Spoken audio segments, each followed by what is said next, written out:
I'm joined with Stanislav Khristenko of Russia, who is tomorrow will be performing the Brahms first piano concerto with the Cleveland Orchestra for the finals of the 2013 Cleveland International Piano Competition.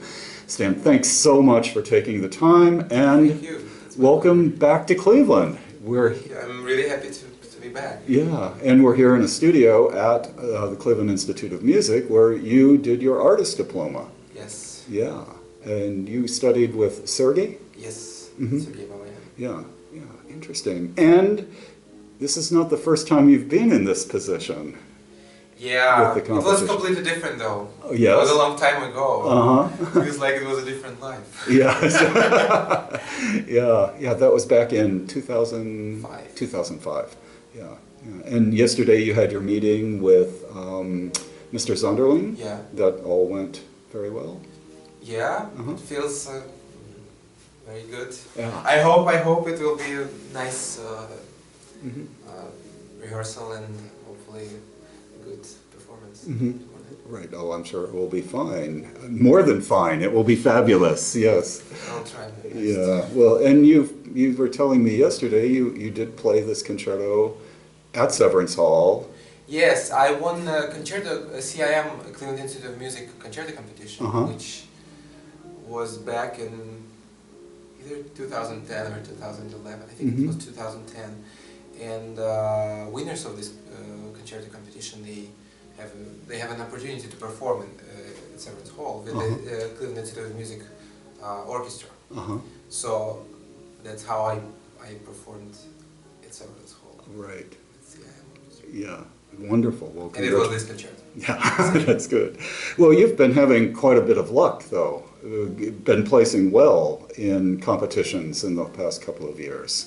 Yeah, I mean, I've been to quite a few Yes. competitions. Yeah, but you were also a fourth prize winner this year at Queen Elizabeth. Yeah, it was just a few months ago.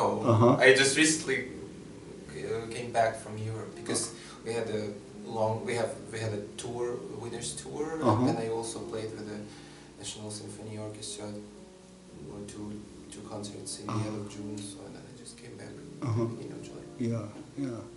Well, with the concerto, and we were discussing this a little bit yesterday, there's quite a long orchestral opening to the piece.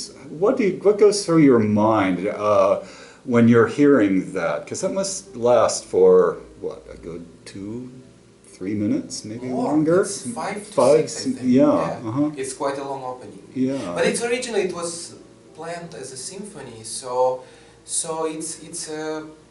it is, especially the first movement, it is a symphony, and I really enjoy hearing, especially really good orchestras. And it's also, for conductors, it's a very nice opportunity to actually, do something to bring ideas. Because sometimes some concertos, you just go and you just catch the soloist, and that's not as much fun can be. And in this case, we are, we have equal opportunity to bring something to it. Yeah, it's beautiful. But it's also haunting when the piano actually does enter for the first time. Yeah, but it's also it's good to you go to the stage and you have time to get used to it. It helps. Yes. It helps. Yes, exactly. So in the competition, one of the pieces you played, which was mesmerizing performance of the Monsalvace, the Sonatine para Yvette. And how did you come across that piece? Actually, a few years ago, I needed to.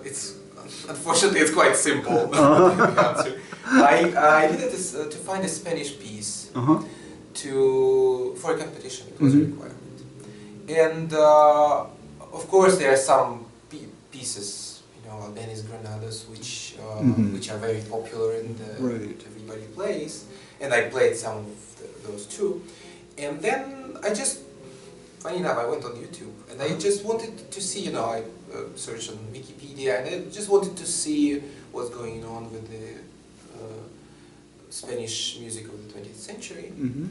And then I found this piece, and I just loved it from the first moment, and I found the score, and then I learned. Yeah, yeah. So it's just, you know, it happens sometimes.